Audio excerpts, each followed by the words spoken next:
श्री गुरु महिमा अलेख शरण। श्री गुरु ब्रह्म महिमा अलेख शरण। श्री गुरु ब्रह्म महिमा अलेख शरण। महिमा वास्तु सेवा यूट्यूब चैनल तरफर आपण मानकु बहुत बहुत धन्यवाद जनाई आज आरंभ करुछि महाभारत विषयरु एक छोट विषयटी जहा द्वारा आपण माने बहुत किछि जानि पारिबे। एपरी एक विषय जहाँकि जेउ माने यज्ञ कर्म करुछंती से यज्ञर महत्व कौन, यज्ञ करने पूर्वरु केउ देवता को प्रथमे पूजा करा जाए, अहंकारी फल कौन हेबो, जो माने अहंकार करती सेमानंकु की फल मिले, दान देवार महत्व कौन ओ दान जिनिस द्वितीय बार ग्रहण करा जाए नाही काहीकि, यही परी बहु विषय वस्तु को नहीं आजिर आलोचना करिबा।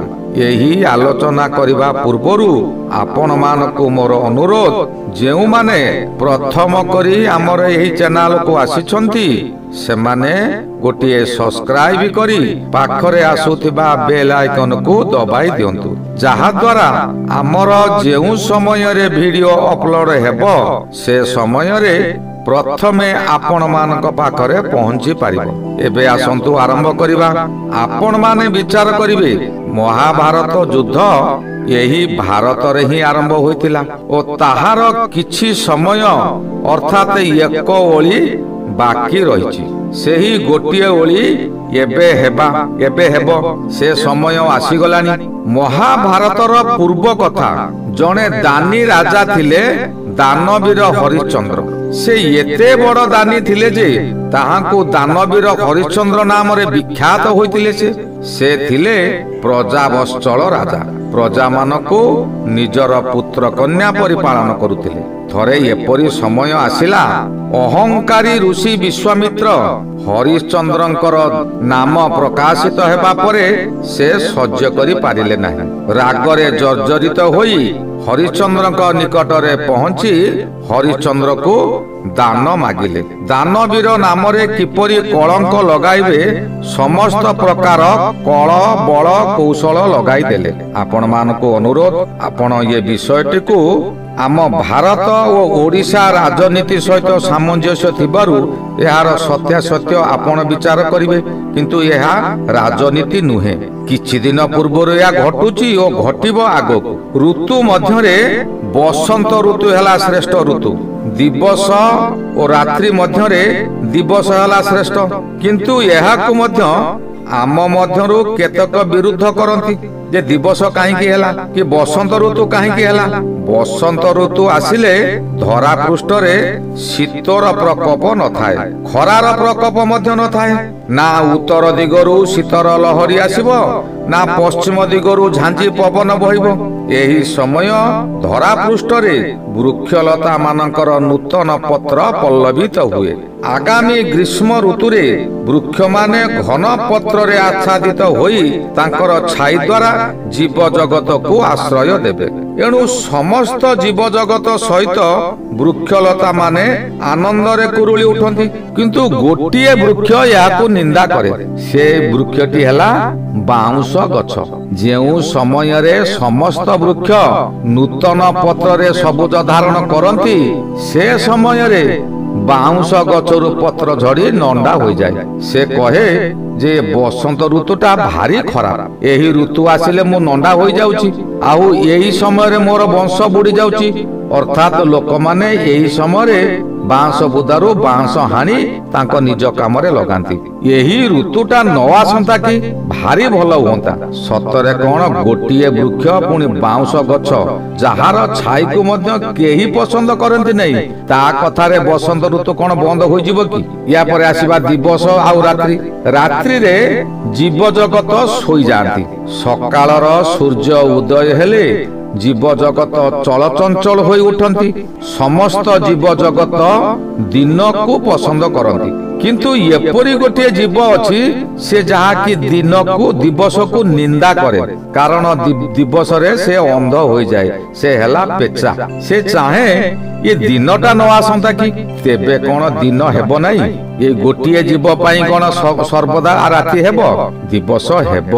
ଆହୁରି ମଧ୍ୟ ରାତ୍ରି ହେଲେ ଗଣିକାଟିଏ ତାର ରୂପର ପସରା ମେଲାଇ ଦିଏ। ଗ୍ରାହକ ମାନେ ରାତ୍ରିର ଅନ୍ଧକାର ମଧ୍ୟରେ ଗଣିକାର ଗ୍ରାହକ ହୁଅନ୍ତି। ରାତ୍ରିରେ ଗଣିକା ଓ ଗଣିକାର ଗ୍ରାହକ ମାନେ ଭାରି ଖୁସି। ଯଦି ଗୋଟିଏ ଗଣିକା ପାଖକୁ ଗ୍ରାହକଟିଏ ଯାଉଛି, ବାଟରେ ଉଛୁଳା ନଦୀ ପଡ଼ିଲା, ତେବେ ସେ ନଦୀକୁ ମଧ୍ୟ ଡେଇଁ ପଡ଼ିବ ପହଁରିକି ଯିବା ପାଇଁ, ଆଉ ସେ ନଦୀ ମଧ୍ୟ ପାର ହୋଇଯିବ। ମନରେ ଗଣିକାର ପ୍ରେମ କଥା ଚିନ୍ତା କରୁଥାଏ। ଏହାର ପ୍ରମାଣ ଆପଣ ବିଦଗ୍ଧ ଚିନ୍ତାମଣି ବିଷୟରୁ ପ୍ରମାଣ ପାଇଯିବେ।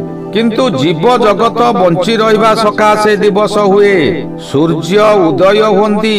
ତେବେ କଣ ସେମାନଙ୍କ ସକାଶେ ସୂର୍ଯ୍ୟ ଉଦୟ ବନ୍ଦ ହୋଇଯିବ କି? ସେହିପରି ଦାନ ମଧ୍ୟ ଏକ ମୁଖ୍ୟ ବିଷୟ। କୌଣସି ଦ୍ରବ୍ୟ ଦାନ କରିବା ପୂର୍ବରୁ ତାହାକୁ ତ୍ରିବାର ସତ୍ୟ କରନ୍ତି, ସର୍ବ ସମ୍ମୁଖରେ ତାହା ପ୍ରକାଶ କରାଯାଏ। ଯେପରି ଏବେ 300 ୟୁନିଟ ବିଜୁଳି ମାଗଣା, ସୁଭଦ୍ରା ଯୋଜନାରେ 2 ବର୍ଷରେ 2 କିସ୍ତିରେ 50,000 ପ୍ରତି ମାଙ୍କୁ ଦିଆଯିବ। ବାର୍ଦ୍ଧକ୍ୟ ଭତ୍ତା 1000ରୁ 3000 ହେବ, କିନ୍ତୁ କଥା ଦେଇ କଥା ରଖିପାରିଲେ ନାହିଁ।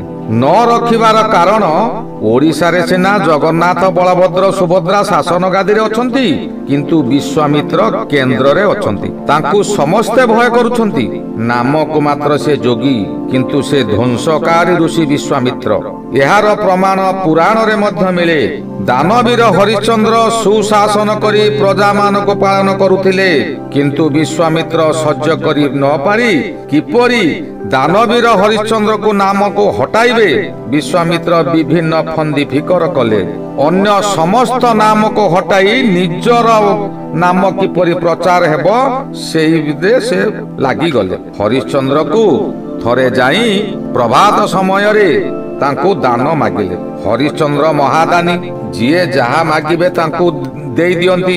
ତ ସହଜେ ଋଷି ବିଶ୍ୱାମିତ୍ର ମନରେ ତାଙ୍କର ଭକ୍ତି ଭାବନା ବହୁ ଅଧିକ ଥାଏ, ତେଣୁ ସେ ସ୍ୱଇଚ୍ଛାରେ କହିଲେ, ଆପଣ ଯାହା ମାଗିବେ ମୁଁ ତାହା ଦାନ ଦେବି। ତେଣୁ ବିଶ୍ୱାମିତ୍ର ଦାନ ସ୍ୱରୂପରେ ରାଜ୍ୟକୁ ମାଗିଲେ।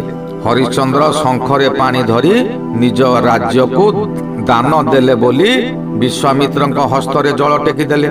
ତ ସମସ୍ତ ରାଜ୍ୟ, ଧନ ସମ୍ପତ୍ତି ସବୁ ଏକା ସାଙ୍ଗରେ ଚାଲିଗଲା। ଏହାପରେ ବିଶ୍ୱାମିତ୍ର ହରିଶ୍ଚନ୍ଦ୍ରକୁ ଅପମାନିତ କରିବାକୁ ଦକ୍ଷିଣା ମାଗିଲେ 1000 ସ୍ୱର୍ଣ୍ଣ ମୁଦ୍ରା। ତାଙ୍କର ଉଦ୍ଦେଶ୍ୟ, ମୁଁ ଏ ରାଜ୍ୟରୁ ସମସ୍ତ ସ୍ୱର୍ଣ୍ଣ ଅଳଙ୍କାର ନେଇ ମୋ ରାଜକୋଷରେ ରଖିବି। ହରିଶ୍ଚନ୍ଦ୍ର ବା କେଉଁଠାରୁ ଆଣିବେ? ଏବେ ତ ନିଜକୁ ବିକ୍ରି କରିଦେବା ସକାଶେ ଚିନ୍ତା କଲେ। ରାଜ୍ୟ ତ ଦାନ କରିଦେଇଛନ୍ତି, ସେ ରାଜ୍ୟରେ ଆଉ ସେ ରହିବା ଅନୁଚିତ। ଏଣୁ ସେ କଣ କଲେ ନା ସ୍ତ୍ରୀ ସବ୍ୟା ଓ ପୁତ୍ର ରୋହିତାଶକୁ ଧରି ରାଜ୍ୟ ସୀମା ପାର ହେବାକୁ ବାହାରିଲେ। ଛୋଟ ବାଳକଟିଏ ରୋହିତ, ସେ ବା କେତେ ବାଟ ଚାଲିବ? ତଥାପି ସେ ଚାଲୁଥାଏ। ବିଶ୍ୱାମିତ୍ର ଋଷି ଏକ ଯଷ୍ଟି ଧରି ତାଙ୍କ ସହିତ ଚାଲୁଥାନ୍ତି। କେହି କାହାରିକୁ ସାହାଯ୍ୟ କରିପାରିବେ ନାହିଁ। ରୋହିତାଶ 2 ଦିନ ହେଲା ଖାଇ ନାହିଁ, ସେହିପରି ଚାଲିଛି। ଭୋକ ବିକଳରେ ରାସ୍ତା ଉପରେ ରୋହିତାଶ ତଳେ ପଡ଼ିଗଲେ। ହରିଶ୍ଚନ୍ଦ୍ର, ମୋ ପୁଅ ପଡ଼ିଗଲା ବୋଲି ସେ ଦୌଡ଼ି ଆସିଲେ। ସବ୍ୟା ମଧ୍ୟ ମୋ ପୁତ୍ର ପଡ଼ିଗଲା ବୋଲି ପୁତ୍ରକୁ ଭୂମିରୁ ଉଠାଇବାକୁ ଚେଷ୍ଟା କଲେ, କିନ୍ତୁ ବିଶ୍ୱାମିତ୍ର ତାଙ୍କ ହାତରେ ଥିବା ଯଷ୍ଟିରେ ରୋହିତକୁ ପ୍ରହାର କରିବାକୁ ଲାଗିଲେ। କାରଣ ବିଶ୍ୱାମିତ୍ର କହିଲେ, ତମେ କିଛି ବି କରିପାରିବ ନାହିଁ ଯେ ପର୍ଯ୍ୟନ୍ତ ତମେ ମୋ ରାଜ୍ୟ ସୀମାରେ ରହିଛ। ଯାହା କରିବି ମୁଁ କରିବି। ତମେ ମାନେ ଅନ୍ୟ ରାଜ୍ୟର ପ୍ରଜା, ମୋ ରାଜ୍ୟରେ ତମେ ବିଚରଣ କରୁଛ। ମୋ ଇଚ୍ଛା ଅନୁଯାୟୀ ମୁଁ ତମକୁ ଶାସନ କରିବି। जल टोपे मध्य तांकु दिया जाउ न थाए कि हरिचंद्र मध्य जल टोपे ग्रहण करू न थांती कारण से राज्य को से जेतु दान करिसंती से राज्यर जल से राज्यर खाद्य ताहा मध्य से दान रे चली जाइछि किपरि राज्य सीमा पार हेले से जल टोपे ग्रहण करिवे आउ निज को और निज स्त्री को बिक्री करी विश्वामित्र को दक्षिणा रूप रे 1000 स्वर्ण मुद्रा देबे से स्त्री को बिक्री करने कथा मन रे चिंता करि नथिले से निज को बिक्री करी किपरि देबे रोहिताश्व तले पड़ी जिबा परे विश्वामित्र तांको जष्टि रे प्रचंड प्रहार करबा को लागे रोहिताश्व जीवन विकल रे छटपट हेई धूली रे गडुची विश्वामित्र नीरव सभ्या नीरव आकाशर देवगण सबु देखुचंती समस्ते नीरव 10 दिगपाल देखुचंती समस्ते नीरव कारण विश्वामित्र होची प्रलयंकारी ध्वंसकारी ऋषि तांको सम्मुख रे केही कथा कहबा को बाहरी पारंती नाही से तांको इच्छा रे दोषी को दंड दियंती निर्दोषी को मध्य दोषी सजाई दंड देवार क्षमता तांकर अछि किंतु हरिश्चंद्र हाथ जोड़ी केवल प्रभु को डाकुथांती हे प्रभु मते ये विपद रु रक्षा कर मते ये विपद रु रक्षा कर सेही विपद रु रक्षा करिबा सकाशे आकाश रे थिबा पंचदेव जे कि यज्ञ समय रे जेउ पंचदेव को आवाहन करा जाए सेही पंचदेव विश्वामित्र को विरोध कले विश्वामित्र रागी जाई ताहांकु अभिशाप देले से कौन अभिशाप देले ओ किपरि रोहिताश्व सेठारु मुक्ति पाइला हरिश्चंद्र दक्षिणा देले कि नाही आउ सेही पंचदेव को विश्वामित्र कौन कले कि शास्ति देले से तो समस्तंकु शास्ति दे पारंती एपरि देवदेव महादेव मध्य तांको भय करंती से पंचदेव को किपरि शास्ति देले मु यहाँ आगामी अध्याय रे प्रकाश करिबी मु एबे एठारे रहिली पुणी यार परवर्ती विषय बा अवशिष्टांश आगामी अध्याय रे आलोचना करिबी श्री गुरु महिमा अलेख शरण श्री गुरु महिमा अलेख शरण श्री गुरु महिमा अलेख शरण शरण शरण।